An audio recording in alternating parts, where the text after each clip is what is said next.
പുറപ്പാട് പുസ്തകം അധ്യായം 39. പുരോഹിത വസ്ത്രങ്ങൾ. മോശയ്ക്ക് കർത്താവ് നൽകിയ കൽപ്പനയനുസരിച്ച് അവർ വിശുദ്ധ കൂടാരത്തിലെ ശുശ്രൂഷകൾക്ക് വേണ്ടി നീലം, ധൂമ്രം, കടും ചുമപ്പ് എന്നീ വർണ്ണങ്ങളിലുള്ള നൂലുകൾ ഉപയോഗിച്ച് നേർമയുള്ള വസ്ത്രങ്ങൾ നിർമ്മിച്ചു. അഹ്റോനു വേണ്ടിയുള്ള വിശുദ്ധ വസ്ത്രങ്ങളും ഉണ്ടാക്കി. സ്വർണവും നീലം, ധൂമ്രം, കടും ചുമപ്പ് എന്നീ വർണ്ണങ്ങളിലുള്ള നൂലുകളും നേർമയിൽ നെയ്തെടുത്ത ചണത്തുണിയും ഉപയോഗിച്ച് അവർ എഫോദ് ഉണ്ടാക്കി. അവർ സ്വർണം തല്ലിപ്പരത്തി നേരിയ നൂലുകളാക്കി വെട്ടിയെടുത്ത് നീലം, ധൂമ്രം, കടും ചുമപ്പ് എന്നീ വർണ്ണങ്ങളിലുള്ള നൂലുകളിലും നേർമയിൽ നെയ്തെടുത്ത ചണത്തുണികളിലും വിദഗ്ധമായി ഇണക്കിച്ചേർത്തു. എഫോദിന് ഓൾവാറുകൾ ഉണ്ടാക്കി അതിന്റെ 2 അറ്റങ്ങളിലും യോജിപ്പിച്ചു. എഫോദിനെ ചുറ്റിയിരുന്ന പട്ട എഫോദ് പോലെ തന്നെ സ്വർണവും നീലം, ധൂമ്രം, കടും ചുമപ്പ് എന്നീ വർണ്ണങ്ങളിലുള്ള നൂലുകളും നേർമയിൽ നെയ്തെടുത്ത ചണത്തുണിയും ചേർത്ത് കർത്താവ് മോശയോട് കൽപ്പിച്ച പ്രകാരമാണ് ഉണ്ടാക്കിയത്. ചെത്തിയൊരുക്കിയ വൈഢൂര്യ കല്ലുകളിൽ മുദ്ര പോലെ ഇസ്രായേലിന്റെ പുത്രന്മാരുടെ പേരുകൾ കൊത്തി. കല്ലുകൾ സ്വർണ്ണ തകിടുകളിൽ പതിച്ചു. കർത്താവ് മോശയോട് കൽപ്പിച്ചതനുസരിച്ച് ഇസ്രായേൽ പുത്രന്മാരുടെ സ്മാരക ശിലകളായി അവ എഫോദിന്റെ തോൾവാറുകളിൽ ഉറപ്പിച്ചു. അവർ എഫോദിന്റേതുപോലെയുള്ള ചിത്രപ്പണികളോട് കൂടിയ ഉരസ്ത്രാണവും നിർമ്മിച്ചു. സ്വർണ്ണ നൂലുകൾ, നീലം, ധൂമ്രം, കടും ചുമപ്പ് എന്നീ നിറങ്ങളുള്ള നൂലുകൾ, നേർമയിൽ നെയ്തെടുത്ത ചണത്തുണി എന്നിവ ഉപയോഗിച്ചാണ് അത് നിർമ്മിച്ചത്. ഉരസ്ത്രാണം സമചതുരത്തിൽ 2 മടക്കുള്ളതായിരുന്നു. അതിന് 1 ചാൺ നീളവും 1 ചാൺ വീതിയും ഉണ്ടായിരുന്നു. അതിന്മേൽ അവർ 4 നിര രത്നങ്ങൾ പതിച്ചു. ആദ്യത്തെ നിരയിൽ മാണിക്യം, പുഷ്യരാഗം, വൈഢൂര്യം. 2ാമത്തെ നിരയിൽ മരതകം, ഇന്ദ്രനീലം, വജ്രം. 3ാമത്തെ നിരയിൽ പവിഴം, ചന്ദ്രകാന്തം, സൗഗന്ധികം. 4ാമത്തെ നിരയിൽ പത്മരാഗം, ഗോമേതകം, സൂര്യകാന്തം. അലങ്കാരപ്പണി ചെയ്ത സ്വർണ്ണ തകിടിലാണ് ഈ രത്നങ്ങൾ പതിച്ചത്. ഇസ്രായേലിന്റെ 12 പുത്രന്മാരുടെ പേരുകൾ അനുസരിച്ച് 12 രത്നങ്ങൾ ഉണ്ടായിരുന്നു. ഓരോ ഗോത്രത്തിന്റെയും പേര് ഓരോ രത്നത്തിന്മേൽ മുദ്ര പോലെ ആലേഖനം ചെയ്തു. അവർ ഉരസ്ത്രാണത്തിനു വേണ്ടി തനി സ്വർണം കൊണ്ട് കയറുപോലെ പിണച്ചെടുത്ത തുടലുകൾ പണിതു. 2 സ്വർണ്ണ തകിടുകളും 2 സ്വർണ്ണ വളയങ്ങളും ഉണ്ടാക്കി. വളയങ്ങൾ ഉരസ്ത്രാണത്തിന്റെ മുകളിലത്തെ 2 മൂലകളിൽ ഘടിപ്പിച്ചു. 2 സ്വർണ്ണ തുടലുകൾ ഉരസ്ത്രാണത്തിന്റെ മൂലകളിലുള്ള വളയങ്ങളിൽ കൊളുത്തി. സ്വർണ്ണ തുടലുകളുടെ മറ്റേ അറ്റങ്ങൾ സ്വർണ്ണ തകിടുകളിൽ ഘടിപ്പിച്ച് എഫോദിന്റെ മുൻഭാഗത്ത് അതിന്റെ തോൾവാറുകളിൽ ബന്ധിച്ചു. 2 സ്വർണ്ണ വളയങ്ങൾ ഉണ്ടാക്കി അവ ഉരസ്ത്രാണത്തിന്റെ താഴത്തെ കോണുകളിൽ അവയുടെ ഉൾഭാഗത്ത് എഫോദിനോട് ചേർത്ത് ബന്ധിച്ചു. 2 സ്വർണ്ണ വളയങ്ങൾ കൂടി നിർമ്മിച്ച് അവ എഫോദിന്റെ തോൾവാറുകളുടെ താഴത്തെ അറ്റങ്ങൾക്ക് മുകൾ ഭാഗത്ത് അവയുടെ തുന്നലിനോടടുത്ത് എഫോദിന്റെ അലംകൃതമായ അരപ്പട്ടയ്ക്ക് മുകളിലായി ബന്ധിച്ചു. കർത്താവ് മോശയോട് കൽപ്പിച്ചതുപോലെ ഉരസ്ത്രാണം എഫോദിന്റെ അലങ്കൃതമായ അരപ്പട്ടയ്ക്ക് മുകളിൽ നിന്ന് ഇളകിപ്പോകാതിരിക്കാൻ അവയുടെ വളയങ്ങൾ ഒരു നീല ചരടുകൊണ്ട് ബന്ധിച്ചു. എഫോദിന്റെ നിലയങ്കി നീല നിറത്തിൽ നെയ്തെടുത്തു. തല കടത്താൻ അതിന്റെ നടുവിൽ ഒരു ദ്വാരമുണ്ടായിരുന്നു.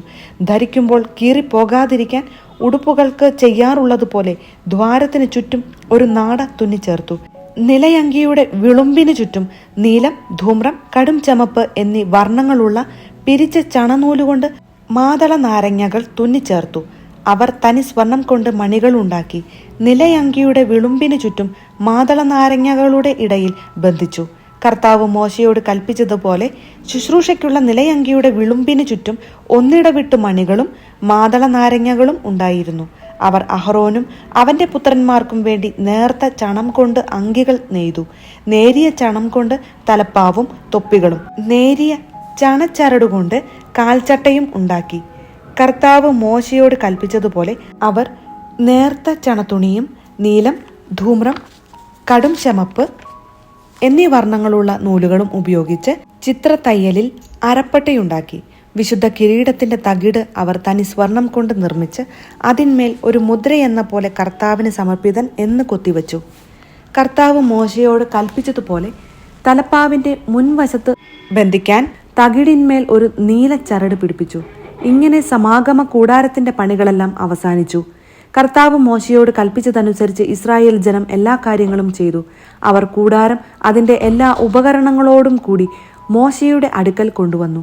കൊളുത്തുകൾ, പലകകൾ, അഴികൾ, തൂണുകൾ, പാദകുടങ്ങൾ, ഊറക്കിട്ട മുട്ടാടിൻ തോലുകൊണ്ടുള്ള വിരി, നിലക്കരടിത്തോലുകൊണ്ടുള്ള വിരി, തിരശീല, സാക്ഷ്യപേടകം, അതിൻ്റെ തണ്ടുകൾ, കൃപാസനം, മേശ, അതിൻ്റെ ഉപകരണങ്ങൾ, തിരുസാന്നിധ്യത്തിൻ്റെ അപ്പം, തനി സ്വർണം കൊണ്ട് നിർമ്മിച്ച വിളക്കുകൾ, അതിലെ ദീപനിര, അതിൻ്റെ ഉപകരണങ്ങൾ, വിളക്കിനുള്ള എണ്ണ, സ്വർണ്ണ ബലിപീഠം, അഭിഷേക തൈലം, പരിമള ധൂപത്തിനുള്ള സുഗന്ധദ്രവ്യങ്ങൾ, കൂടാര വാതിലിൻ്റെ യവനിക, ഓടുകൊണ്ടുള്ള ബലിപീഠം, ചട്ടക്കൂട്, തണ്ടുകൾ, ഉപകരണങ്ങൾ, ക്ഷാളനപാത്രം, അതിൻ്റെ പീഠം, അങ്കണത്തിൻ്റെ മറകൾ, തൂണുകൾ, പാദകുടങ്ങൾ, അങ്കണ കവാടത്തിൻ്റെ യവനിക, കയറുകൾ, കുറ്റികൾ, സമാഗമ കൂടാരത്തിലെ ശുശ്രൂഷയ്ക്കുള്ള പാത്രങ്ങൾ, വിശുദ്ധ സ്ഥലത്തെ ശുശ്രൂഷയ്ക്ക് വേണ്ടി വിശുദ്ധ വസ്ത്രങ്ങൾ, പുരോഹിതനായ അഹ്റോന്റെ വിശുദ്ധ വസ്ത്രങ്ങൾ, അവന്റെ പുത്രന്മാർ പുരോഹിത ശുശ്രൂഷയ്ക്കണിയേണ്ട വസ്ത്രങ്ങൾ. കർത്താവ് മോശയോട് കൽപ്പിച്ചതുപോലെ തന്നെ ഇസ്രായേൽ ജനം ഇവയെല്ലാം ഉണ്ടാക്കി. അവർ ചെയ്ത ജോലികളെല്ലാം മോശ പരിശോധിച്ചു. കർത്താവ് കൽപ്പിച്ചതുപോലെ തന്നെ അവർ പ്രവർത്തിച്ചിരിക്കുന്നു. മോശ അവരെ അനുഗ്രഹിച്ചു. പുറപ്പാട് പുസ്തകം അധ്യായം 40. കൂടാര പ്രതിഷ്ഠ. കർത്താവ് മോശയോട് അരുളി ചെയ്തു, 1-ാം മാസത്തിന്റെ 1-ാം ദിവസം നീ സമാഗമ കൂടാരം സ്ഥാപിക്കണം. സാക്ഷ്യപേടകം അതിനുള്ളിൽ പ്രതിഷ്ഠിച്ച് തിരശീല കൊണ്ട് മറയ്ക്കണം. മേശ കൊണ്ടുവന്ന് അതിന്റെ ഉപകരണങ്ങളെല്ലാം അതിന്മേൽ ക്രമപ്പെടുത്തി വയ്ക്കണം. വിളക്കുകൾ കൊണ്ടുവന്ന് അതിന്മേൽ വിളക്കുകൾ ഉറപ്പിക്കുക. ധൂപാർച്ചനയ്ക്കുള്ള സ്വർണ്ണപീഠം സാക്ഷ്യപേടകത്തിന്റെ മുൻപിൽ സ്ഥാപിക്കുകയും കൂടാരവാതിലിന് യവനിക ഇടുകയും വേണം.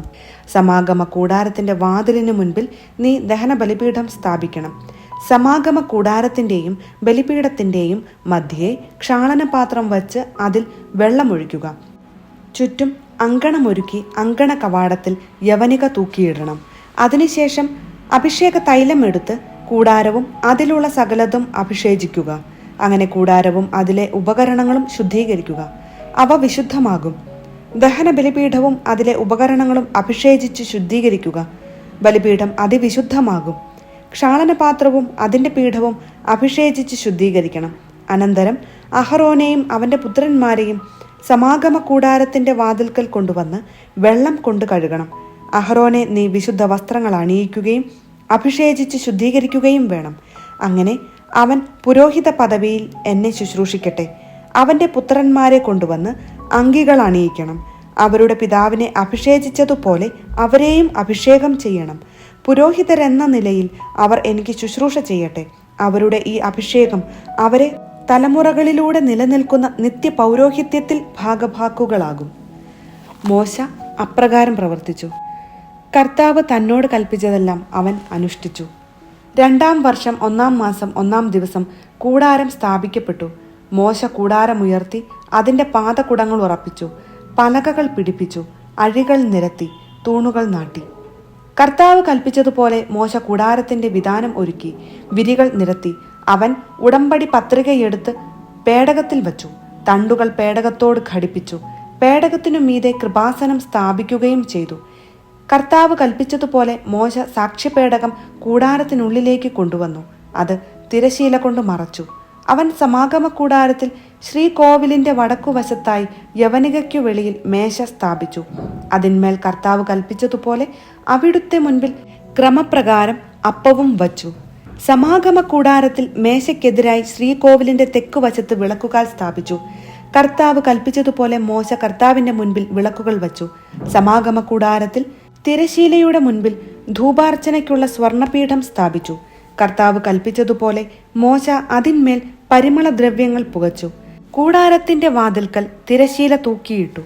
കർത്താവ് കൽപ്പിച്ചതുപോലെ സമാഗമ കൂടാരത്തിന്റെ വാതിൽക്കൽ ദഹനബലിപീഠം സ്ഥാപിക്കുകയും അതിന്മേൽ ദഹനബലിയും ധാന്യബലിയും അർപ്പിക്കുകയും ചെയ്തു. സമാഗമ കൂടാരത്തിനും ബലിപീഠത്തിനും മധ്യേ ക്ഷാളനപാത്രം വച്ച് അതിൽ ക്ഷാളനത്തിനുള്ള വെള്ളമൊഴിച്ചു. ഈ വെള്ളം കൊണ്ട് മോശയും അഹറോനും അഹറോന്റെ പുത്രന്മാരും കൈകാലുകൾ കഴുകി. കർത്താവ് മോശയോട് കൽപ്പിച്ചതുപോലെ അവർ സമാഗമ കൂടാരത്തിൽ പ്രവേശിക്കുമ്പോഴും ബലിപീഠത്തെ സമീപിക്കുമ്പോഴും ക്ഷാളനകർമ്മം അനുഷ്ഠിച്ചു പോന്നു. അവൻ കൂടാരത്തിനും ബലിപീഠത്തിനും ചുറ്റും അങ്കണമുണ്ടാക്കി. അങ്കണ കവാടത്തിൽ യവനികയിട്ടു. അങ്ങനെ മോശ ജോലി ചെയ്തു തീർത്തു. കർത്താവിന്റെ സാന്നിധ്യം. അപ്പോൾ ഒരു മേഘം സമാഗമ കൂടാരത്തെ ആവരണം ചെയ്തു. കർത്താവിന്റെ മഹത്വം കൂടാരത്തിൽ നിറഞ്ഞു നിന്നു. മോശയ്ക്ക് സമാഗമ കൂടാരത്തിൽ പ്രവേശിക്കാൻ കഴിഞ്ഞില്ല, കാരണം മേഘം അതിനെ ആവരണം ചെയ്തിരുന്നു. കർത്താവിന്റെ മഹത്വം കൂടാരത്തിൽ നിറഞ്ഞു നിന്നിരുന്നു. മേഘം കൂടാരത്തിൽ നിന്ന് ഉയരുമ്പോഴാണ് ഇസ്രായേൽ ജനം യാത്ര പുറപ്പെട്ടിരുന്നത്. മേഘം ഉയർന്നില്ലെങ്കിൽ അത് ഉയരുന്ന ദിവസം വരെ അവർ പുറപ്പെട്ടിരുന്നില്ല. കർത്താവിന്റെ മേഘം പകൽ സമയത്ത് കൂടാരത്തിനു മുകളിൽ നിലകൊണ്ടിരുന്നു. രാത്രി സമയത്ത് മേഘത്തിൽ അഗ്നി ജ്വലിച്ചിരുന്നു. ഇസ്രായേൽ ജനം യാത്രയുടെ ഓരോ ഘട്ടത്തിലും ഇതു ദർശിച്ചു.